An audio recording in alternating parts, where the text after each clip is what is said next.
तो जब हकीकत में कल के अवतार का जन्म होगा तब उनके पिता का नाम विष्णु व्यास होगा, लेकिन इस मूवी के अंदर इनका कोई पिता नहीं है। मैं ये शब्द अपने मन से नहीं बोल रहा हूँ, बल्कि ये चीज इस ट्रेलर में दिखाई गई है, जो जल्द ही तुम इस वीडियो में मेरी आंखों से देखने वाले हो। और कमल हसन मतलब कली के चेहरे की खूबसूरती का राज क्या है? इसकी शक्ल दिशा पटानी से भी ज्यादा हसीन लग रही है, या फिर इसे डेडपूल ने कोई होम रेमेडी दी है? तो होम रेमेडी से लेके कल के अवतार के जन्म तक जितनी भी इंपॉर्टेंट डिटेल है जिन्होंने पर्दा कर रखा है, उनसे पर्दा हटाएंगे। तो पहली डिटेल है, नाग अश्विन ने हमारा क्या ही चूतिया काट दिया, एकदम गजब। ट्रेलर देखने के बाद आंखें फट गई है सुन के कि भैरवा कल्कि नहीं है, और अगर ये कल्कि नहीं है तो मतलब ये साइड कैरेक्टर है। और मेरा मानना ये है कि ये एक एंटी हीरो है, मतलब ये अच्छा काम तो करेगा लेकिन पहले पैसा दो। और पैसों के प्रति इसका शिद्दत वाला प्यार और सेल्फिशनेस इसके चेहरे पे दिखाई दे रही है। और ये कैरेक्टर मूवी में असल में क्या करेगा ये तो मूवी ही बताएगी, लेकिन मैं तुम्हें ये बताऊंगा इस मूवी में कल के अवतार का कोई पिता नहीं होगा शायद। देखो मेरी इस बात को मूवी के हिसाब से लो, ना कि धर्म के। तो देखो इस ट्रेलर के अंदर कल के अवतार के पिता का कोई भी हिंट नहीं है, और बेसिकली हम सब ये जानते जब असल में कल के अवतार का जन्म होगा तब उनके पिता का नाम विष्णु व्यास होगा और माँ का नाम सुमति। और तुमने देखा ही है कि इसमें दीपिका कल के अवतार की माँ का रोल प्ले कर रही है, और इसका नाम भी है सुमति, मतलब सुम-80। बस नाम को थोड़ा बहुत चेंज कर दिया गया है। और कल के अवतार के फादर शायद इसमें इसीलिए नहीं है क्योंकि दीपिका की जो प्रेगनेंसी है वो कॉम्प्लेक्स के एक एक्सपेरिमेंट की वजह से है। और ये हिंट इसकी बाउंटी में मिलता है, जब बुज्जी को इसकी बाउंटी मिलती है तब यहाँ पे इसका पूरा बायोडेटा मिलता है। सुम-80 दी सब्जेक्ट प्रीवियसली, बीच में क्या लिखा है पता नहीं, participate since 2886, now 150 days pregnant. और इसे सब्जेक्ट सिर्फ इसीलिए बोला जा रहा है क्योंकि ये कॉम्प्लेक्स का एक एक्सपेरिमेंट है, और ये अकेली एक ऐसी लौती लड़की नहीं है जो इनके इस एक्सपेरिमेंट का हिस्सा है, क्योंकि इसके पिछले ट्रेलर में सुम-80 के साथ साथ बाकी और भी लड़कियां थी जिनके साथ ये एक्सपेरिमेंट हो रहा था। तो शायद ये वही एक्सपेरिमेंट है जिसकी वजह से दीपिका का कैरेक्टर प्रेग्नेंट हो जाएगा। पर एक अजीब सा सवाल, आखिर इन्हें ये एक्सपेरिमेंट करने की क्या जरूरत पड़ी? तो देखो ये एक्सपेरिमेंट कली के लिए बहुत ज्यादा इंपॉर्टेंट है, खाओ माँ कसम।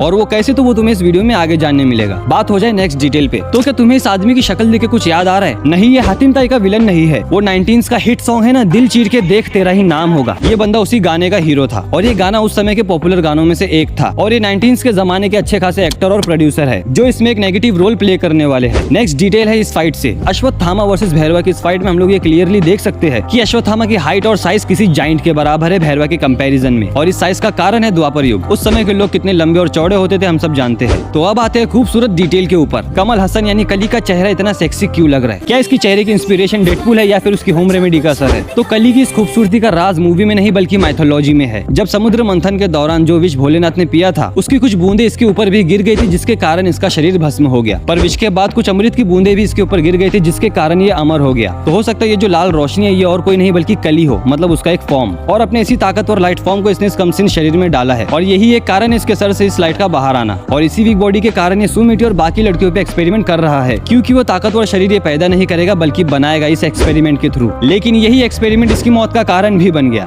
बात तो सही है। अगली डिटेल है दिशा पटानी से, इन्होंने आते ही टाइगर श्रॉफ वाली हरकत कर ली। इस एक लात के कारण टाइगर भाई की कितनी फिल्में बॉयकॉट हुई है और उससे भी ज्यादा खिल्ली उड़ी है। तो उम्मीद है कि इस लात का असर कल की मूवी पे ना होने तो ये भी फ्लॉप हो जाएगी। तो बात करें आखिर भैरवा फिजिकली कितना पावरफुल है, तो भाई इसकी स्ट्रेंथ अश्वत्थामा को टक्कर देने लायक तो है। मैं मानता हूँ ये चिरंजीवी है लेकिन इसके पास टेक्नोलॉजी है। भैरवा के ये फाइट सीन्स पत्थर तोड़ है, मतलब सिर्फ एक पंच से इसने पत्थर तोड़ दिया। और शायद ये अश्वत्थामा के बारे में भी जानता है पर फिर भी ये उससे लड़ रहा है। तो ये कह सकते हैं कि इसकी स्ट्रेंथ नॉर्मल इंसान से ज्यादा है, भले ही गैजेट के दम पे क्यों ना हो। तो इस पूरे सूखे ट्रेलर में सिर्फ एक छोटा सा हरा भरा रेफरेंस था कल के अवतार के जन्म का। पूरी दुनिया में कहीं पर भी हरियाली नहीं थी सिवाय कॉम्प्लेक्स के। तो ये सीन कॉम्प्लेक्स का हो सकता है लेकिन मेरे हिसाब से ये कॉम्प्लेक्स के बाहर का है, और इसका ये मतलब होगा कि कल के अवतार का जन्म हो चुका है। तो सबसे जरूरी बात है तुम्हारे मजे की। तो क्या इस वीडियो में तुम्हें मजा और जानकारी मिली, और उसके बारे में तुम कहाँ लिखोगे तुम जानते हो।